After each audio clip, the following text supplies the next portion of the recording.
नमस्कार. मराठी रोहिणी किचन या आपल्या यूट्यूब चॅनलमध्ये मी तुमचं स्वागत करते.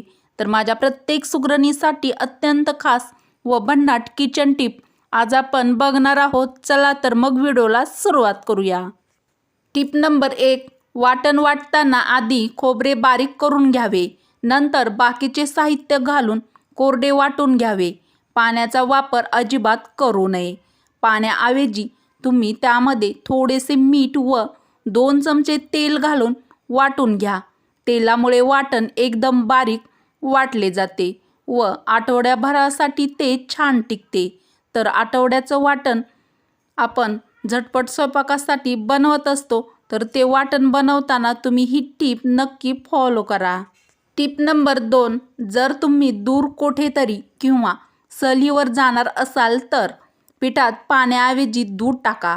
यामुळे पुरी लवकर खराब होणार नाही. तर प्रवासासाठी पुरी जर तुम्हाला घेऊन जायची असेल तर ही टीप नक्की बनवताना ट्राय करा. Tip number 3. पीठ पेरून भाजी करताना बऱ्याच वेळा आपण बेसन पिठाचा त्यामध्ये वापर करत असतो किंवा केला जातो. पण बेसन पीठ वापरल्यामुळे बरेचदा पोट फुगते. त्यासाठी बेसन आणि तांदळाचं पीठ वापरले तर भाजी अधिक चविष्ट होते व पोट फुगण्याचा त्रासही होत नाही.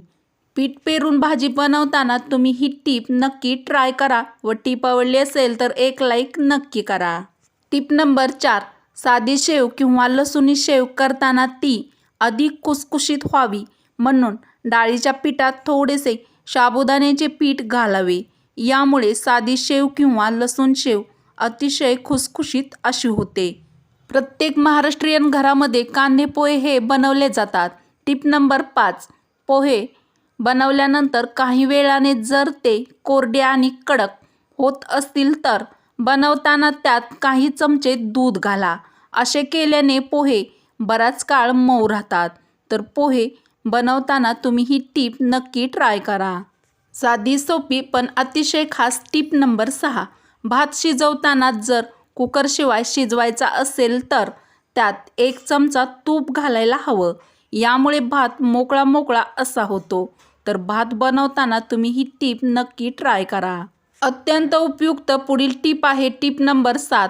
कोणतेही कडधान्य शिजवताना त्यात 1 चमचा मेथी दाणे घालावे. यामुळे कडधान्य पचायला हलके जातात. तर कोणतेही कडधान्याची भाजी बनवताना ही टीप ट्राय करा. टीप नंबर 8.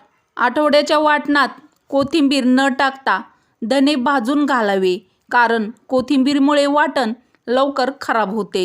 वरील टीप आवडल्यास मराठी रोहिणी किचन या आपल्या मराठमोळ्या चॅनलला सबस्क्राईब करा, लाईक करा व असेच नवनवीन व छान छान व्हिडिओ तुमच्या मित्रमैत्रिणीला शेअर करायला अजिबात विसरू नका. चला तर मग भेटू अशाच पुढच्या एखाद्या छानशा व्हिडिओमध्ये. व्हिडिओ पूर्ण बघितल्याबद्दल धन्यवाद.